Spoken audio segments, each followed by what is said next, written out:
ఎంతో కాలంగా తెలుగు సినిమాలో క్యారెక్టర్ ఆర్టిస్ట్గా నటిస్తూ ఒక మంచి నటుడిగా గుర్తింపు తెచ్చుకున్న శివాజీ రాజా తాజాగా మూవీ ఆర్టిస్ట్ అసోసియేషన్ అధ్యక్షుడయ్యాడు. మొదటి నుండి కూడా మాలో కీలకంగా వ్యవహరిస్తున్న శివాజీ రాజాకు ఈ గౌరవం దక్కింది. ఈ సందర్భంగా ఒక యూట్యూబ్ ఛానల్కి ఇచ్చిన ఇంటర్వ్యూలో సంచలన వ్యాఖ్యలు చేశాడు శివాజీ రాజా. పలువురు హీరోలు కనీస మానవత్వం లేకుండా ప్రవర్తిస్తారని, వారు వారి పనేంటో వారే చూసుకుంటారు కానీ ఇతరుల గురించి ఏ ఒక్కరూ కూడా ఆలోచించరు అన్నాడు.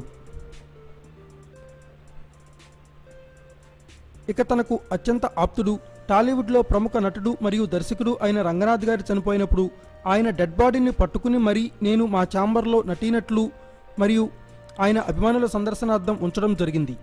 నీకు సన్నిహితుడు, నీకు హీరోగా అవకాశం ఇచ్చాడు కనుకే ఆయన శవాన్ని మా ఆఫీసులో సందర్శనకు ఉంచావు కదా అంటూ ఒక హీరో నన్ను పట్టుకుని అడిగాడు.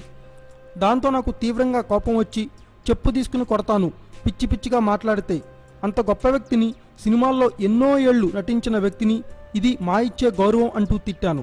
ఆయన కామ్గా వెళ్ళిపోయాడు. ఆ తర్వాత కూడా ఆయన ఇప్పటి వరకు మాట్లాడడం లేదు. అలాంటి వ్యక్తులతో నాకు అవసరం లేదు అనుకుని నేను కూడా మాట్లాడకుండా ఉండిపోయాను అని శివాజీ రాజా చెప్పారు. Thanks for watching. Please subscribe our channel.